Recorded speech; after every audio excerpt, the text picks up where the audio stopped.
Kaixo eta ongi etorriak gaurko saiora. Gaurkoan, Lab sindikatuko Hortzi, Esteilaseko Raul eta Elako Oiana izango ditugu gurekin platoan. Hala ere, lehenago hasgaitezen betiko edukiekin. Ikusitzagun gaurko efemerideak.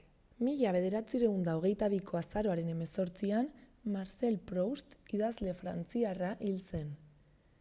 Gainera, 1962an, Kirk Hammett, estatubatuar gitarrista eta Metallica heavy metal taldeko kidea jaio zen. Eta bestalde, gaurkoa bezalako egun batez, azaroaren 18an, baina 1978an, John Stoneko tragedia gertatu zen. Guyanan, Jim Jones reberendoak zuzenduriko El Templo del Pueblo sektako 901 kide hil ziren. Goazen orain gaurko lerroburuekin.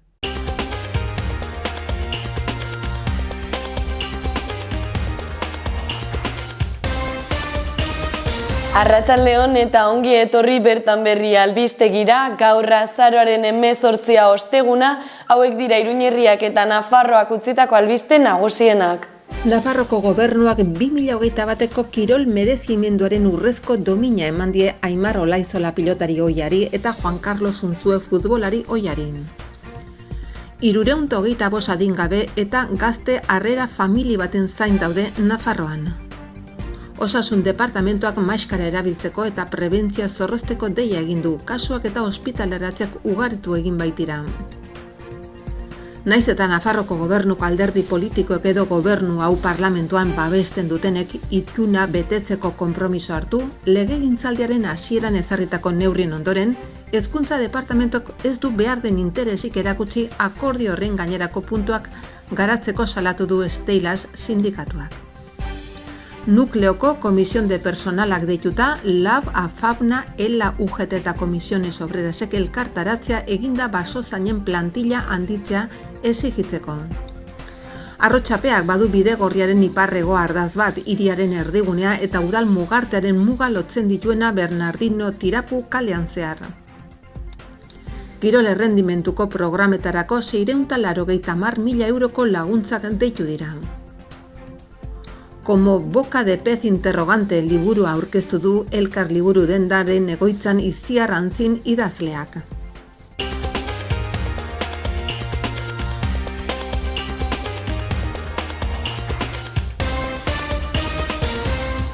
Asteontako agenda errepasatzen jarraituko dugu. Gaur, 7:30, Jon Basaguren eta Inigo Astizek poesia eta musika errezitaldia eginen dute Kondestablen. Bi artistek haien azken disko eta liburuetako abesti eta poemak eskaintzeaz gain, sormenari eta oraina harrapatzeko moduei buruzko hainbat hausnarketa tartekatuko dituzte. Bihar, goizeko 9:00, jagon jardunaldiak eginen dituzte Kondestablen. Bihar arratsaldean gainera, 7:00, Zerua gainbehera dator liburua arituko dira Katakrakeko irakurle taldean. Eta ordu eta toki berean, 7:00 Katakraken, emakumeon aholduntzea ala indarkeriaren normalizazioa hitzaldia izanen da. Biharko egunarekin jarraituz, konpromisoa antzezlanaz gozatzeko aukera izanen dute gazte eta helduek arratsaldeko 8:00 Antsoaingo antzokian 7 euroko sarreraren truke. Eta bihar ere, Oskar Estangak gurerara ikuskizuna eskainiko du arratsaldeko 8:00 Aranguren Ibarreko kulturetxean 2 euro eta erdiko sarrerarekin. Kultura urbanoa eta euskara uztartzen dituen musika eta hitzen improvisazio ikuskizuna da. Igandean bestalde, arratsaldeko 5:00 gutxitan, Nire beldurrik maiteenak antzerkia izanen da Mutilloako kulturetxean. Eta agendarekin bukatzeko, igandeko arratsaldeko 7:30, bikote bila zenbat komeri bakarrizketa egonen da Atarrabiako kulturetxean. Pasa gaitezen gaurko komunikabideen azalak aztertzera. Diario de Notiziasekin hasiko gara. Albiste nagusia, Nafarroako urrezko domina osasunari eman diotela da. Bestalde, Nafarroak ostalaritzan eta diskoteketan COVID pasaportearen aukera onesten duela azpimarratzen du.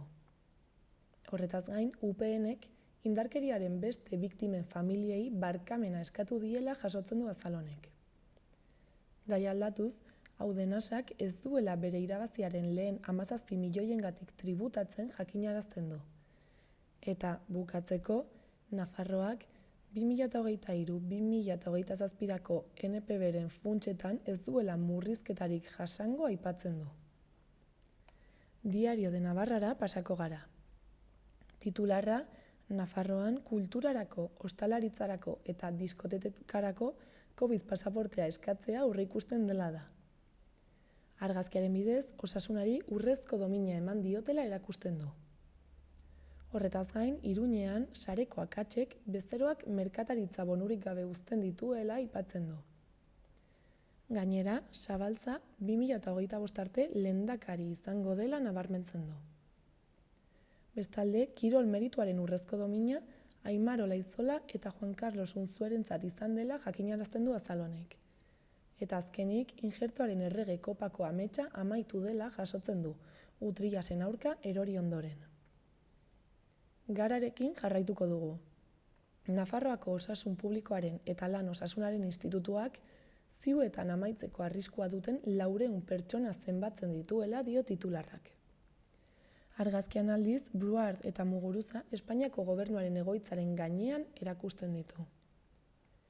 Horretaz gain, Azpiazuk deskalifikatutako EAEko aurrekontuak negoziatu dituela jakinarazten du Garak. Baita, Euskal Herria Bildu taldeak PSOE Unidas Podemosekin amiantoren biktimentzat 25 milioi euro hitzartu dituela ere. Bukatzeko, SNPek 2023ko proiektatutako erreferendumerako kanpaina berraktibatzen duela nabarmentzen du gaurko azalean. Pasa gaitezen berria ikustera. Titularra, PSOEk eta UPek frankismoko krimenak epaitzeko bide bat zabaldu nahi dutela da. Argazkiaren bidez, korrika Amurriotik Donostiara izanen dela nabarmentzen du. Bestalde, epaileak Egoitz Urrutiko etxea zigortu egin duela jasotzen du gaurko azalean, nahiz eta ez duen etako kidetzat jo. Horretaz gain, udal batzuek asteburuan egitekoak ziren zenbait azoka eta jai bertan behera utzi dituztela aipatzen du. Eta amaitzeko, AS Baionako zuzendaritzak taldea elite mailatik erretiratzea erabaki duela jakinarazten du. Euskal Herria irratiarekin bukatuko dugu. Albiste nagusiak, foro sozialaren ustez, Iriarteren hitzak elkarbizitza demokratikorako beharrezkoak direla nabarmentzen du. Bestalde, Nafarroa garaian 24 ordutan 267 positibo atzeman dituztela jakinarazten du komunikabide honek. Eta azkenik, UPNek Mikel Zabalza eta Germán Rodríguezen senideei barkamena eskatu diela azpimarratzen du.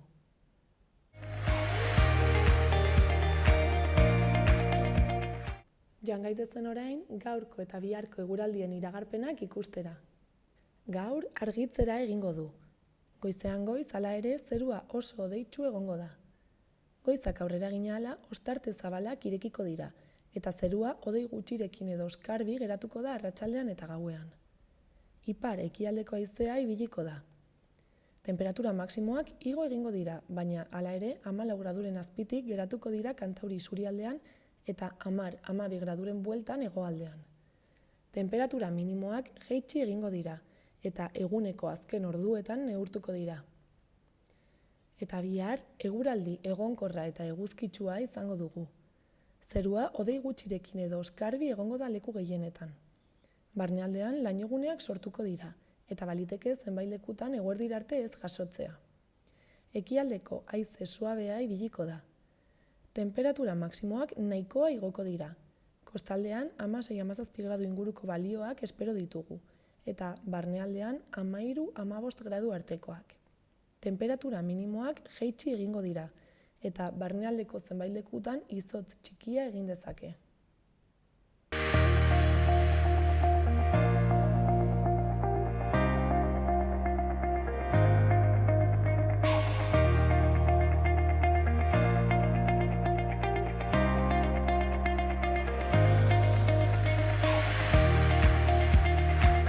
Orain, LAB sindikatuko Hortzi, Esteilaseko Raul eta Elako Oiana ditugu hemen gure platoan.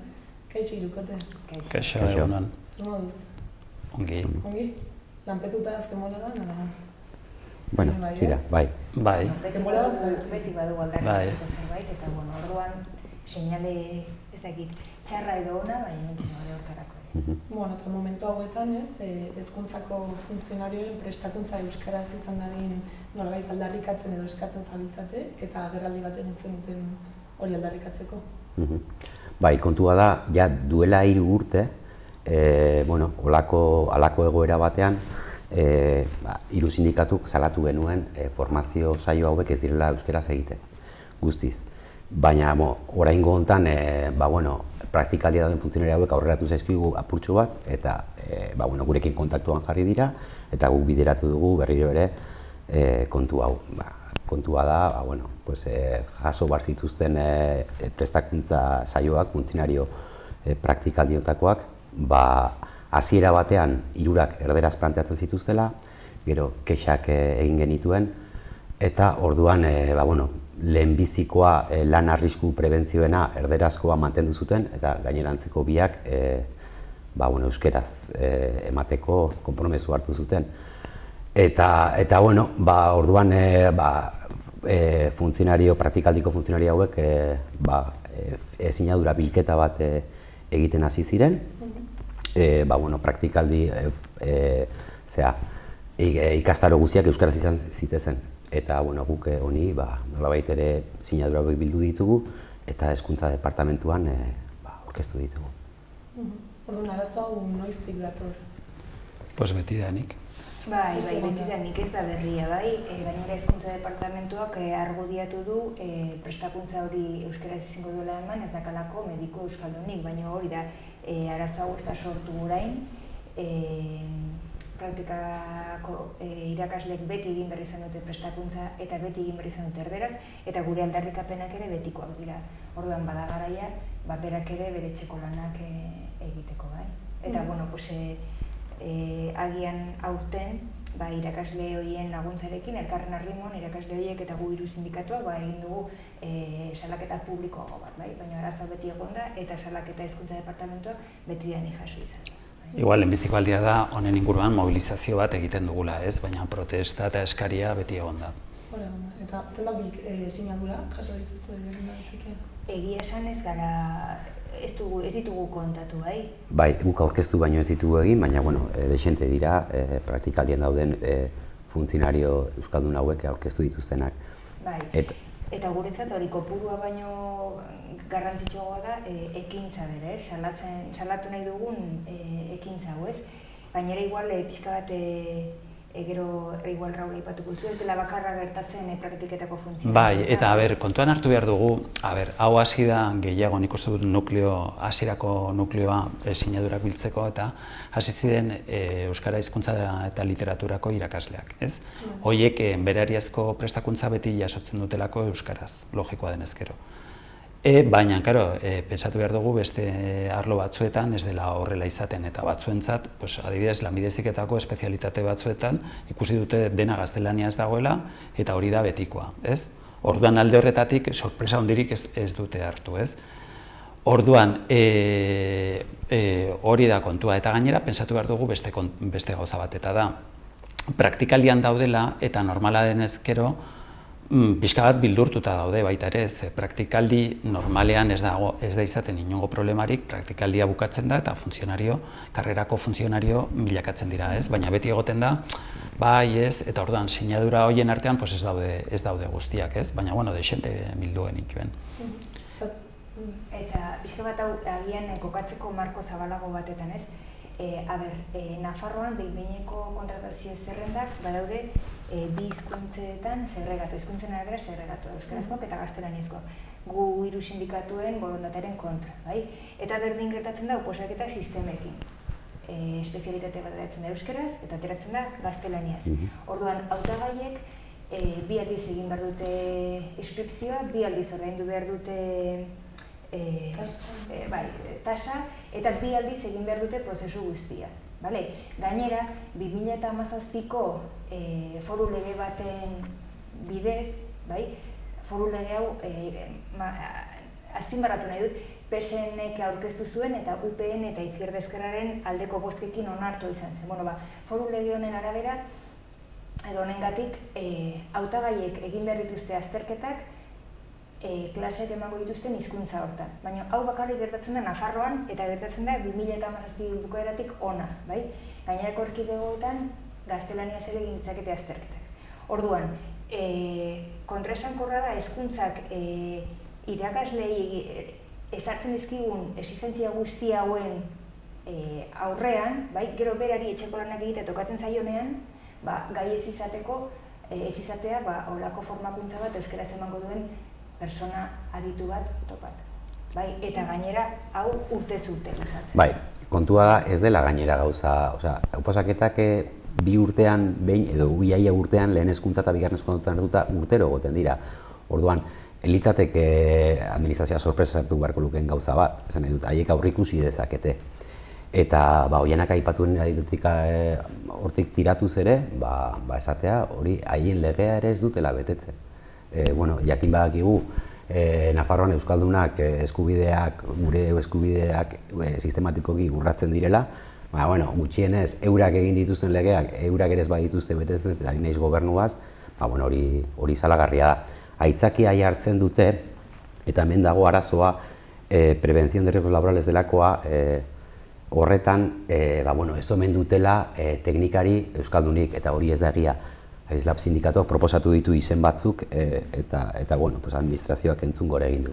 Baina medikuak ikastaro hori emateko egon badaude. Borondate falta. Borondate falta. Bai, eta hortzek duen moduan gainera egiturazko arazoa da.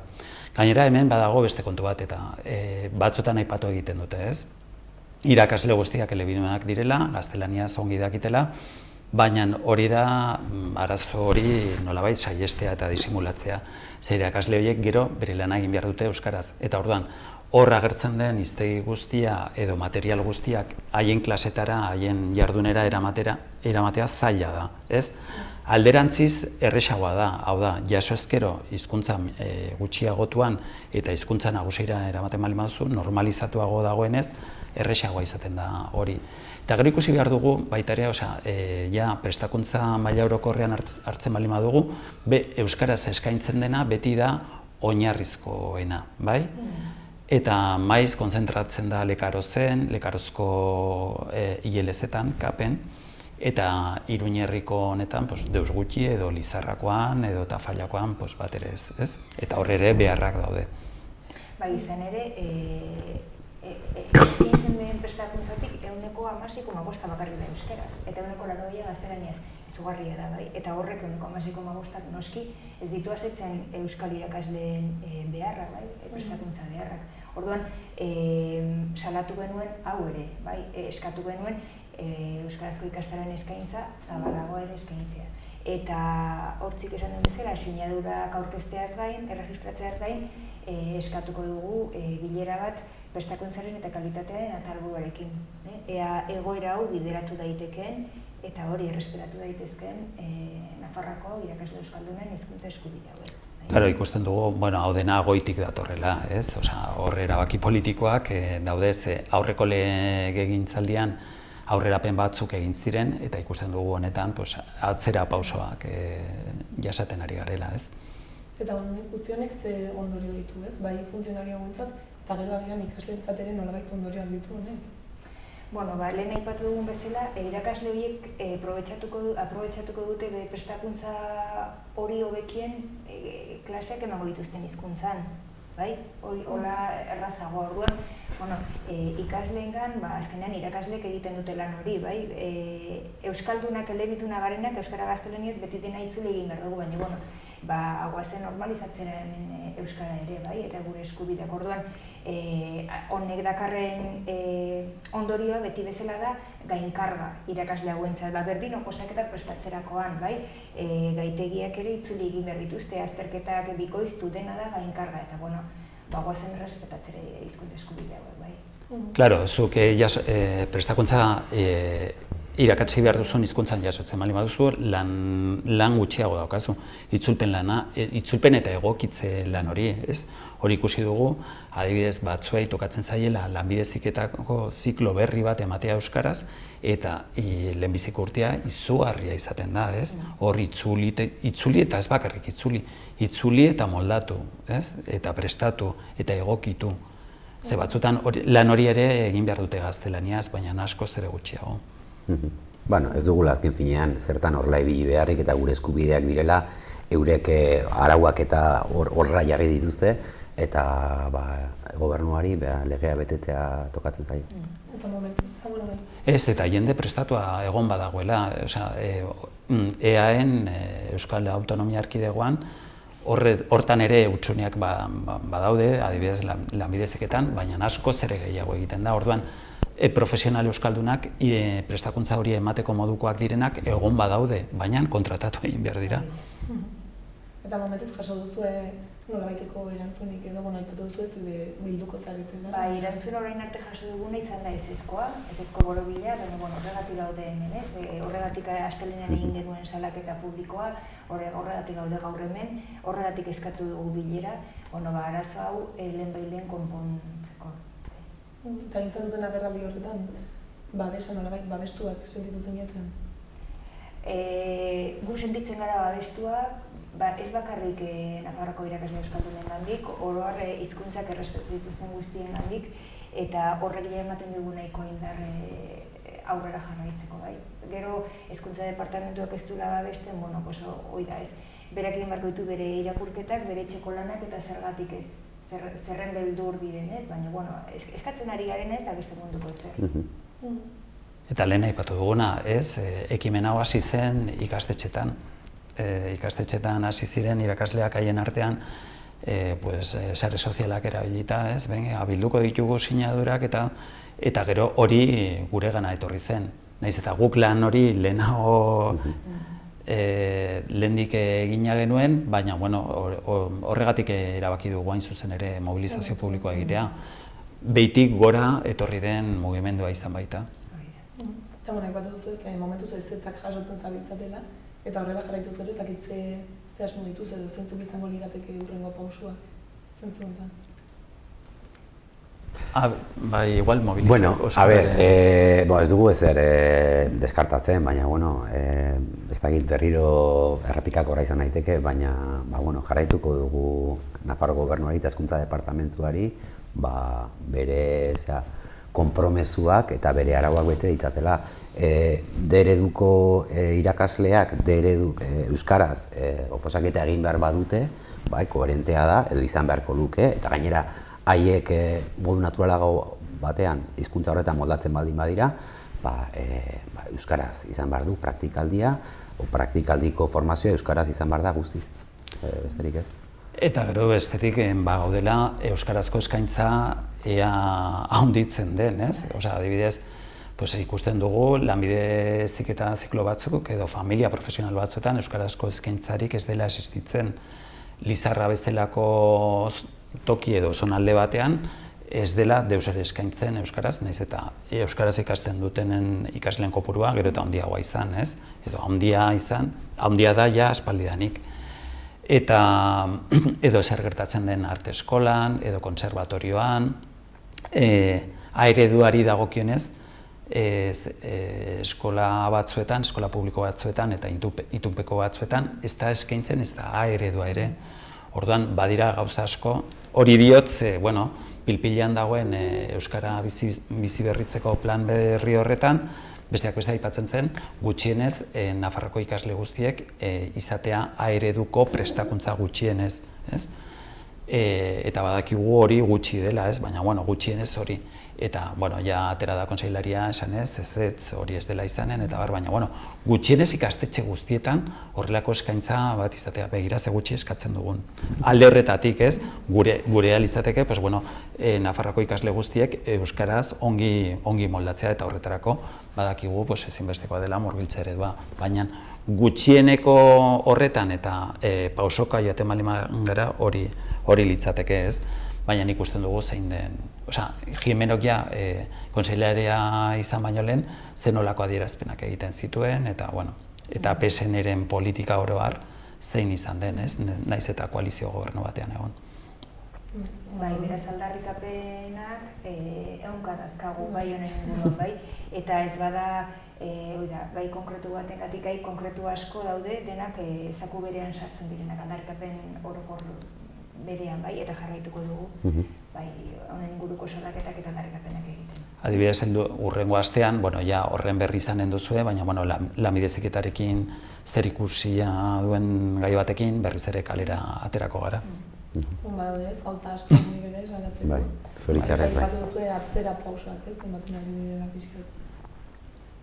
Claro, esan dut nik ez, aurreko legegintzaldian, oraindik ere Utsuñe askokin, adibidez, funtzionarioena moldatu gabe zegoen, baina ikusi genuen, bazela gogoa eta asmoa, eta egon zen, euskarazko eskaintza onditu zen, baina legegiltzaldi honetan zer ikusi du, atzera egin dugula, ez? Ez agian UPN-eko garaietan bezala, baina, baina 16,5 kopuru horrek dena esaten du, ez? Oso gaixoa, ez? Bastakit ez da, agian zerbait gehiago beste gairen bat edo aipatu nahi duzuen, ala agian gaurkoz, ez? Esan duzuen guztiarekin, hemen utziko dugu. Gaurkoz gaiaren inguruan, nik uste ja esan ditugula esan beharrekoak, bai, jarraituko dugu beste baterako utziko dugu, nahi baduzue. Gauza gehiago adierazten, baina igual aprobetxatuko dugu aipatzeko, abenduaren baterako deitu dugula gu hiru sindikatuak, ESK, Etxalde, Hiru, CGT eta CNT sindikatuekin batera mobilizazio egun bat, bai? Ze gaiaren inguruan edo, Europar funtsak jasotzearekin, bai, bagenekien murrizketa sozialak etorriko zirela, pentsioetan, lan baldintzetan, eta egun hauetan Madrilen erabakitzen ari diren gai potenteen ondorioz, gai potente horiek markatuko dute gure bizi eta lan baldintza peluzerako, bai? Eta, gainera, pandemiaren ondoren, osasun zaintza eta hezkuntza sistema publikoak indartzeko inolako egin ez dago. Eta horren aurrean, sindikatu guzti hauek erabaki dugu mobilizatzeko garaia badela, oso eskaera potenteak dira eta gure bizitza asko baldintzatuko dutenak, eta, hemendik animatzen dugu gizarte osoa. Baina, gero horrekin beste tertulia magoko bat antola daiteke. Hori da, aurkezpena, aurrengo batean garatuko dugu hau. Hori da, primera, mila esker, Zuri, eta beste bat arte. Bale, eskerrik asko zuri.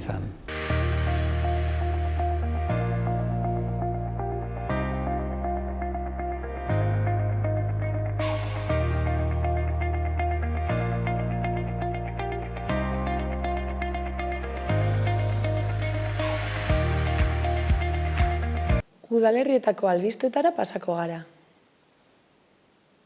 Uharten, gozamenez sexualitateari buruzko programaren barne, gozamenez kutxa tailerra egingo dute azaroaren 26ean ostirala arratsaldeko 5:30 8:30 ugazten. Itxaso Bakedano sexologaren eskutik izanen da tailerra, eta izen emateak azaroaren 21 arte, igandera arte egin daitezke ugazten bertan. Bestalde, indarkeria sexistaren aurka eta 2021ean eraildako emakumei omenaldia eginez, azaroaren 21ean, igandean, elkarretaratzea eginen dute goizeko 12etan Mokarte parkean. Eta azkenik, azaroaren 25ean, 5:30 aurrera, indarkeriaren aurka goxotasuna aldarrikatuko dute palmera berezi batzuk eginez. Izen emateko azken eguna, azaroaren 22 astelena izanen da, eta jarduera 5:30 aurrera burutuko dute. Iruñean, aste honetan amaituko dira Sarasate pasealekuko zuhaitzen sustraien egoera eta bilakaera egiaztatzeko laginketak. Hirigintza gerentziak eta batzordeak laginketak bisitatu dituzte, zeinek sustrai korapilatsuak eta diametro ezberdinetakoak aurkitu baitituzte 30 zentimetroko sakoneran. Eta bestalde, Iruñeko udalak Arrotxapeako Bernardino Tirapu kaleko bidegorriaren trazadura osatu du, hala kale guztia igarotzen duen ibilbidea amaitzeko, auzoa bizikletaz ibiltzeko ipar-hego ardatz batekin egituratuz, hiriaren erdigunetik udal mugartearen mugaraino. Gainera, dagoen bidegorria hobetu da eta Orontze kalearen eta Anelier pasealekuaren artean oinezkoendako beste pasabide bat eraiki da, auzoko bizilagunek asko eskatutako zuzkidura. Jarduketa horrekin, bizikletentzako zeharkako ardatz bat osatu da Arrotxape auzoan. Izan ere, orain arte, bidegorria Marcelo Zelaieta etorbidearen bidegurutzean bukatzen zen.